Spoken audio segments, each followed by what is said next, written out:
Hello everybody, welcome back to Factorio.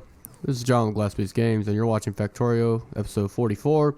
The last episode, what I got done on Gleba in particular is I had a decent bit added to my rockets. I need 40 rockets at the very least. I'll probably even add more to launch a bunch of science going to Nauvis. Which, by the way, if y'all want a blueprint, just let me know. I'll put a blueprint, link to the blueprint in the description.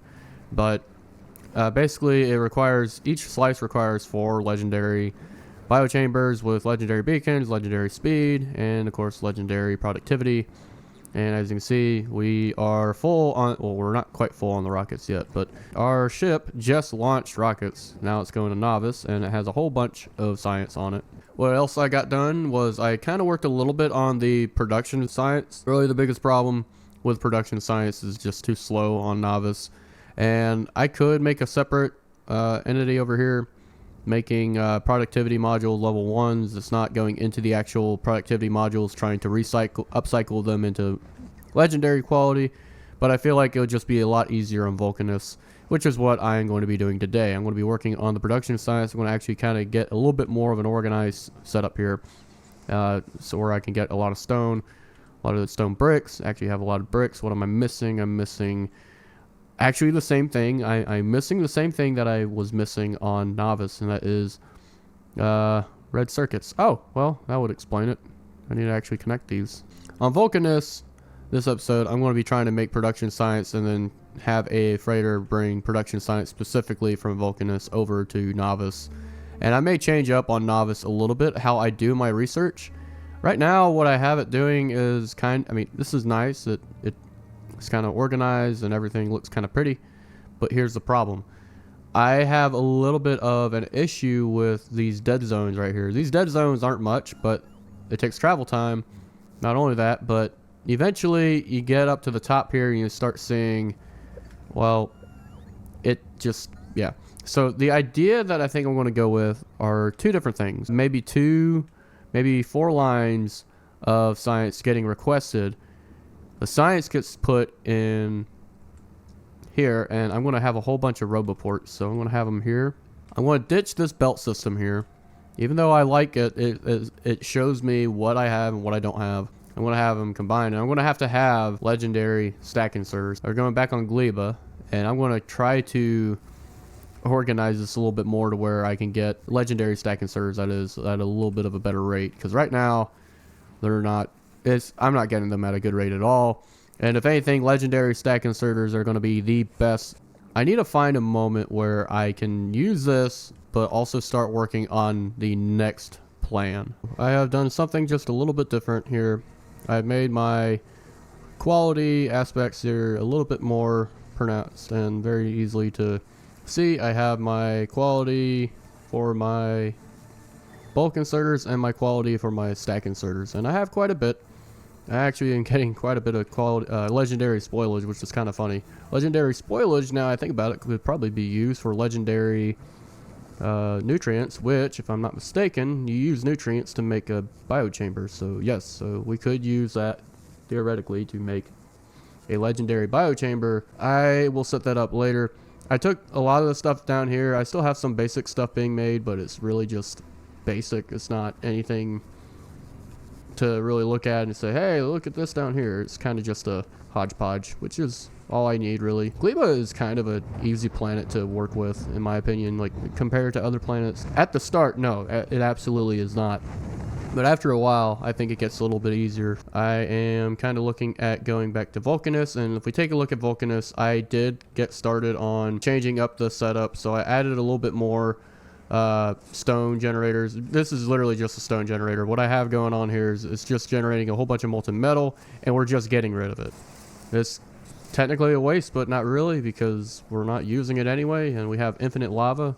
We have a lot of calcite, and because this is a legendary mining drill, and we are at mining productivity 108 or 107 right now, I'm not really worried about running out of resources here anytime soon, especially considering that the recipe for this is literally 1 calcite and 500 lava to get 50 units of molten, or is it 50 or 500 units of molten metal? I think it's 500 units of molten metal. As you can see, we are actually backed up on the stone, And the stone is up here for stone brick. Stone brick is backed up, which is good. If we're backed up on resources, that means we can always make more. I'm actually having a little bit of trouble with my steel. It looks like my steel is not fast enough. I'm making steel fast. Oh, wait. Whoa, hold up. Whoa. I'm not getting enough resources of the fluid. Okay, so what's going on here then? Ah, I see. Okay, so we're taking too much out of here. And hopefully, as this goes along, all I need is really one machine to make the electric furnaces, because the electric furnaces, we are making at 14 electric furnaces a second. As we look over here, we are still waiting on them for our science, are making still about 12.5 a second. And the railroads are a little bit kind of like the slow points of all this. And it doesn't matter, because what's going to happen is we're going to send about 24,000 science sent on our freighter, along with 32,000 metallurgical science. Our freighter right here has a lot of the metallurgical science because I have it capped out at 2 million. And I'm not really using any of it right now. I'm actually trying to get my worker robot speed up. I did get it up to 17, trying to get it up to 18 now. We are at about 65. Our highest that we've gotten is about 87,000. So let's take a look over at Nauvis. I've changed it up a little bit. I made it so instead of going into chests, just regular chests, they're going into logistic passive provider chests. But the idea is that I have requester chests, and I have a little bit of a setup down here now that I am basically just going into multiple requester chests. Definitely it depletes it a lot more quickly up here, meaning that my trains can go ahead and get to the resources they need to get to. Sooner or later I'm going to start getting some more biolabs, and those biolabs are going to eventually upcycle into legendary biolabs. I did change my spaceport, or my my cargo landing pad, the main location. I made it to where it is particular down here. And you have a lot of areas that can basically just request a whole bunch, and there's a lot of room. There's a lot of room, and the only problem I'm having right now is there's a lot of spoilage, and that doesn't really get requested.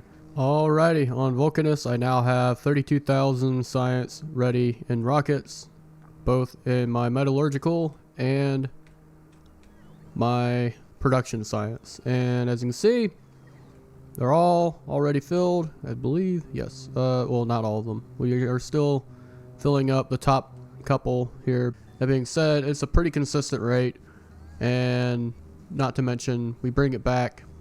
And I'm almost got plastic productivity to 20. Thank goodness. And even though it's still kind of slow, I am still getting production science over here as well. We actually do have... Oh, and hey, there we go. We got some more production science underway, and I think really where our starvation is coming from may be just for the fact that it is our agricultural science. We have all the other science accounted for, so I do think it's just the fact that the agricultural science is a little bouncy as far as whether it actually is efficient or not. But we got our Gleba freighter, has all our bioflux. I'm getting 6,000 now, and our science. And let's take a look at Gleba, because we're actually still over here. It's pretty fast. It's a pretty fast setup because basically I increased a whole lot on my speed for my bioflux. I have plenty of jelly nut, plenty of Yamako, and everything is basically legendary quality. Legendary biochambers, legendary productivity modules, legendary speed modules on legendary beacons. I got 113. Wow, I have the same amount of legendary bulk and stack inserters. 113. That's kind of cool. I also have it to where Vulcanus is where I get my calcite from for the most part. So I have rocket silos right here. So basically anytime that I am requesting something from Nauvis, back to Vulcanus, I could potentially just have a freighter. Oh, there we go. Nice. But we look at my Vulcanus freighter. It has all the metallurgical science, and it's coming back to Vulcanus. In fact, I haven't been dropping any Vulcanus or metallurgical science. I haven't needed to. Volgora I'm fine with electromagnetic science. Gleba is pretty good, and Vulcanus at this point is pretty good. I need to go to Aquillo because Aquillo has no direct system that's just going to immediately send everything where it needs to go, except for the quantum processors, which I need to increase this setup here as well. But Aquillo is kind of its own little like corner of the world, or corner of the solar system, where I don't worry about it nearly as much. I need to bring from Vulcanus, because I do have at least a couple of them, some legendary pumps, because that will definitely help me especially on Aquillo. So I'm going to bring those over. I think Aquillo is going to be something I'm going to do in a different episode. I'm kind of taking it one at a time. Last episode was Gleba. The episode before that was my space platform, which one of the things I need to do is actually, it's kind of funny, I need to make sure that I can continuously collect asteroids, the Prometheum asteroid chunks. With this setup, honestly, I can make it refined, but even now how it is, I'm making plenty of railroad tracks, making plenty of furnaces. It's a little slow. It has a little bit of downtime, but not really much at all. I'm making plenty of modules where I'm making them at a rate where I don't think I'm having to worry. I'm pretty much not having any downtime waiting too much for anything in particular now, so that's great. I think that's going to be it for this episode. So we have the maximum that the science has been able to get to is up to around 80, almost 90,000. So we're not quite at 100,000 yet, but we are definitely getting there. And we just had a lot of science drop down. That's nice. That's our production science. I'm going to end with this episode, probably get an idea, maybe go to Aquillo next episode. If not next episode, at least one of the next couple episodes. I'm definitely coming to Aquillo, and I'm revamping this because I do want rocket part productivity to be up as well, and just anything that comes from Aquillo. So I'll see y'all next time. Have a good one.